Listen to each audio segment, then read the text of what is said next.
Ever wake up from like a nightmare and you're like heart pounding relieved? It was just a dream.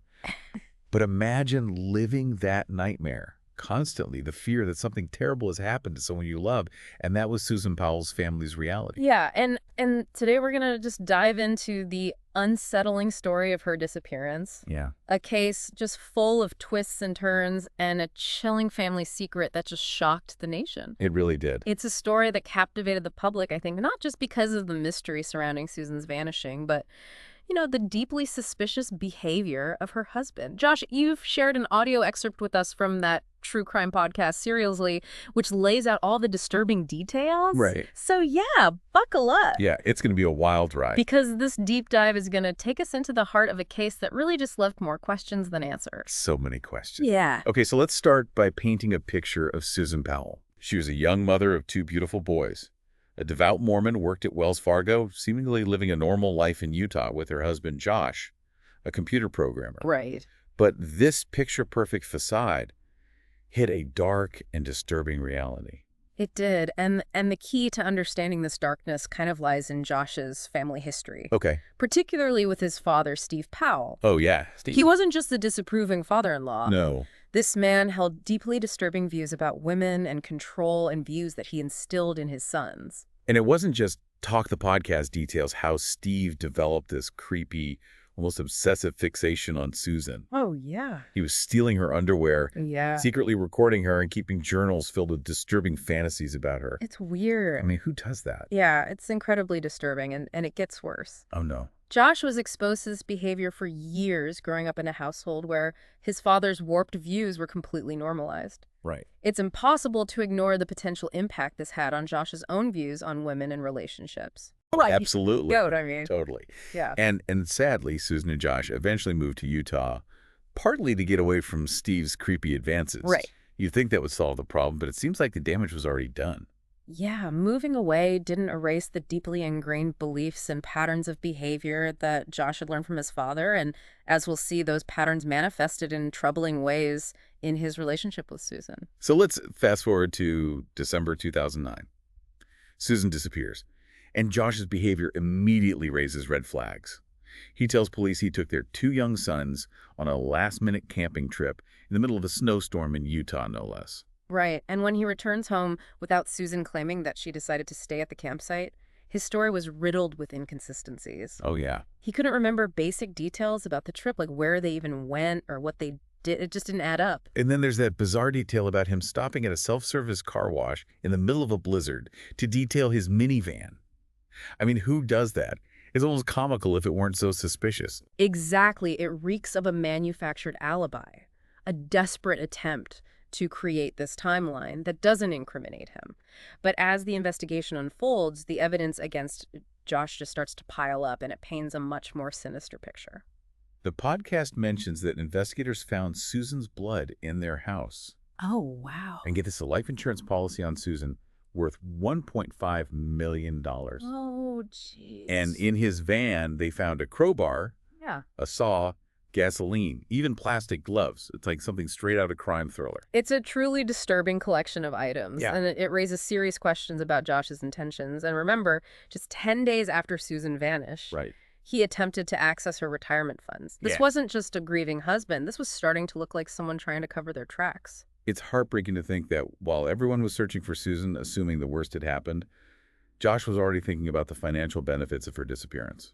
Yeah, it's a chilling thought, but what's remarkable is that Susan wasn't entirely helpless in this situation. She had been documenting Josh's disturbing behavior for years, creating a secret will and testament that detailed her fears and suspicions. Talk about a gut feeling. It's like she knew something was wrong, that she wasn't safe. Yeah. In her will, she explicitly states her distrust of Josh, Wow. warning that if anything happened to her, people should look at Josh. It's a haunting premonition. It really is. And it speaks to the level of fear and control that she was experiencing in her marriage. Yeah. She even had video diaries documenting Josh's behavior, creating a record of the abuse she was enduring. It's a stark reminder that domestic abuse often happens behind closed doors, hidden from the outside world. It can be hard to fathom the level of manipulation and control that someone like Josh could exert over Susan. Absolutely. And this is where the details of their financial situation become crucial. Okay. Josh was incredibly controlling of their finances, Really? despite being the one with a history of instability and questionable employment. It's a classic tactic of abusers to gain power and control by limiting their partner's financial independence. The podcast host described it as Josh trying to break Susan to make her completely dependent on him. It's sickening. Yeah. And Susan, being the meticulous person that she was, actually documented everything in her journals. Wow. She listed every asset in their house, Oh. specifying who bought what it's get. It's almost as if she was building a case against him, even though no one else suspected a thing at the time. It's a remarkable display of foresight and strength in a situation where she felt powerless. She was taking steps to protect herself and potentially expose the truth. Right. And as we'll see, her documentation would become a key piece of the puzzle in understanding the full extent of Josh's deceit. So we have missing wife, a deeply suspicious husband, and a mountain of circumstantial evidence. What happens next? Well, as the investigation into Susan's disappearance continued, the focus kind of shifted to her two young sons, Charlie and Braden. Right. They were just 4 and 2 years old at the time. So young. Caught in the middle of this horrifying situation. Their statements to investigators and social workers offered some unsettling glimpses into what might have happened to their mother and the disturbing environment they were living in. It's just heartbreaking to think about what those little boys went through. They were so young, so vulnerable. Absolutely. Their story is a tragic reminder of the devastating impact of domestic violence on children, even when they're not the direct targets of abuse. Yeah. The trauma they experience can be profound and long-lasting. So what exactly did the boys say? I imagine it must have been difficult for investigators to get reliable information from such young children. It was a delicate process, for sure. Yeah. Charlie, the older son, initially told investigators that he went camping with his dad and brother, and that his mom was there too, but she stayed at the national park. Oh, wow. Yeah. It's like he was trying to piece together a story as a memory, but with these gaps and inconsistencies that just didn't make sense. Exactly. And some of his statements were particularly chilling. Like what? He mentioned that his mom stayed where the crystals grow, which could have been a reference to a geode site near the alleged campsite. Okay. It's a detail that's hard to shake, especially knowing what we know now. It's like a tiny clue, a fragment of truth buried beneath layers of childhood confusion and possibly his father's manipulation. Right. And as time went on, Charlie's statements became even more disturbing. No. He started kindergarten Okay. and exhibited some troubling behaviors, drawing pictures of guns, talking about death, Oh, gosh. and making strange comments about Mormons. It was like he was absorbing the toxic and twisted views of his father and grandfather. He told his teacher that he hated Mormons and that they killed Braden and his mom. It breaks my heart to think about the fear and confusion those boys must have been living with. It's a stark reminder that children are like sponges soaking up everything around them, even the negative and harmful aspects of their environment. Right. And in this case, their environment was incredibly toxic. And let's not forget that Josh was actively trying to isolate his sons from Susan's family, further controlling the narrative and preventing them from potentially revealing any incriminating information.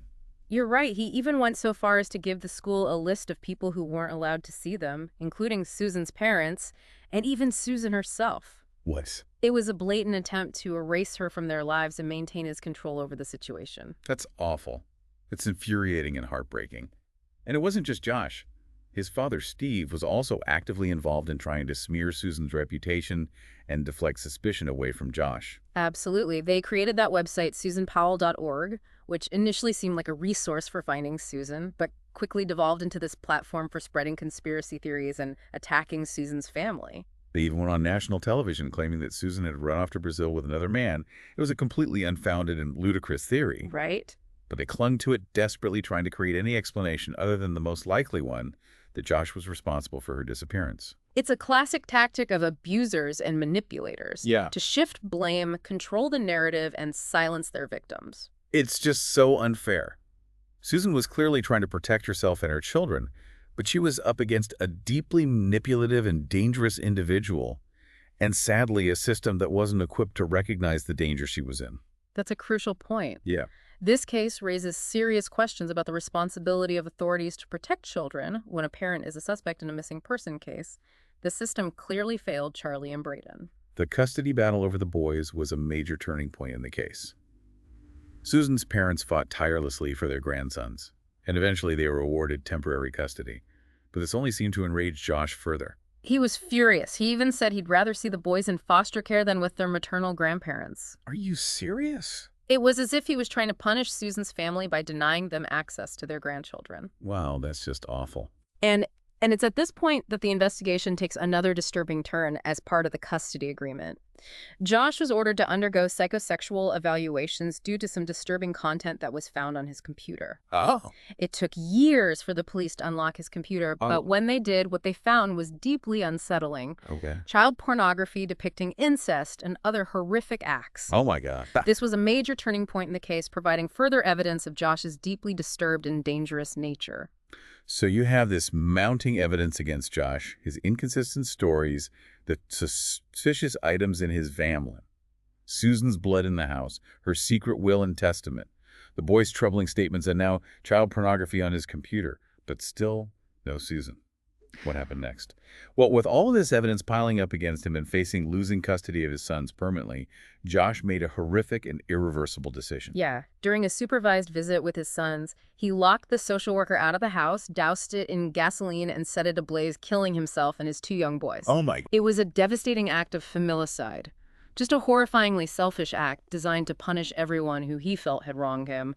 Susan, her family, the legal system. It's almost too much to comprehend. He took the lives of his own children, those innocent little boys who were already victims of this terrible situation. Yeah, and the details that emerged afterward just added to the horror. The medical examiner determined that he'd attacked his sons with a hatchet before setting the fire. Oh my. It's chilling, the level of rage and cruelty he displayed. It's just unbearable to think about, and to think the social worker was right there trying to get help, but it was too late. The podcast played that 911 call, and you can hear the desperation in her voice as she realizes what's happening. It's a haunting reminder that sometimes, even when we try our best to intervene, tragedy can strike. It's a stark reminder of the devastating consequences of domestic violence and the ripple effects it has on everyone involved. And even after this horrific tragedy, the story doesn't quite end there. Josh's family, the Powells, had the audacity to try to claim Susan's estate. I know, it's almost unbelievable, right? I can't even believe it. They argued that since Susan was technically still a missing person, that Josh's estate should inherit her assets. Oh my God. Including that $1.5 million life insurance policy. Wow. It was a shocking display of their utter lack of remorse and a complete disregard for Susan and her family. It's just disgusting.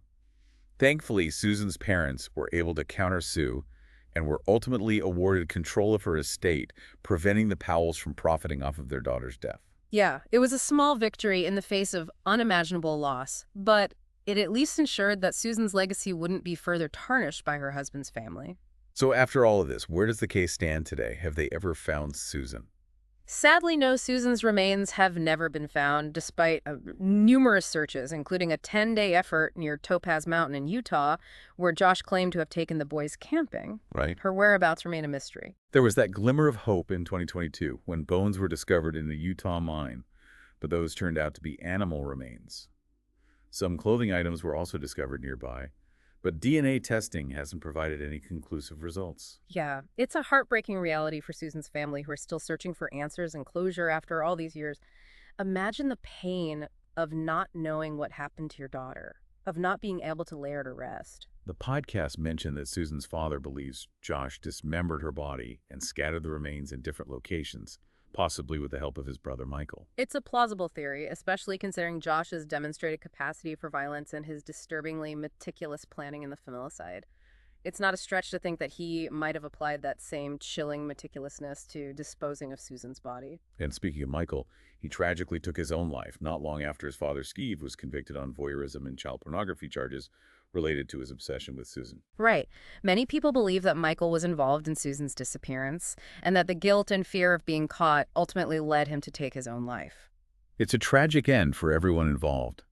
This case leaves a trail of broken lives and unanswered questions. But even amidst all this darkness, there is a glimmer of light. Susan's parents created the Susan Cox Foundation, a non-profit organization dedicated to helping families of missing persons. It's an incredible tribute to Susan's memory. They've channeled their grief and anger into something positive, offering support and resources to others facing the same unimaginable pain of not knowing what happened to their loved one. It's a reminder that even in the face of unimaginable tragedy, hope and resilience can emerge. So after delving into all of this, what can we take away from this incredibly disturbing and heartbreaking story? Well, for me, Susan's case underscores the pervasive and insidious nature of domestic violence. It's a call to action for all of us to be more vigilant, to learn the warning signs, and to support survivors and organizations fighting against abuse. Absolutely. And it emphasizes the critical importance of documentation. Think about it. Susan's careful record-keeping her journals and that secret will were instrumental in exposing the truth about her relationship with Josh even after she was gone. You're right, her story serves as a powerful reminder that even when facing fear and control, we can take steps to protect ourselves and our loved ones. Documenting abuse, seeking help from trusted friends and family, and creating a safety plan are all crucial steps in breaking free from a dangerous situation. So as we wrap up this deep dive, what's one final thought-provoking takeaway for our listener? You know, Susan's case raises a question that's both complex and ethically challenging. Is it right to use a deceased person's teenage diaries to try and smear their character? Where do we draw the line between free speech and exploiting someone's private thoughts, especially for personal gain? It's a question we should all consider not just in the context of this case, but in our everyday lives. It's a heavy question to end on, but an important one. Susan Powell's story is a tragedy that continues to resonate. It reminds us that darkness can lurk behind closed doors and the truth can be elusive. But it also showcases the strength of the human spirit and the enduring power of love in the face of unimaginable loss. If you want to delve even deeper into this case, we highly recommend checking out the Cold Podcast, which offers an even more comprehensive look at this haunting story. And be sure to subscribe to the deep dive for more in-depth explorations of the topics that matter to you. Until next time, stay curious and stay informed.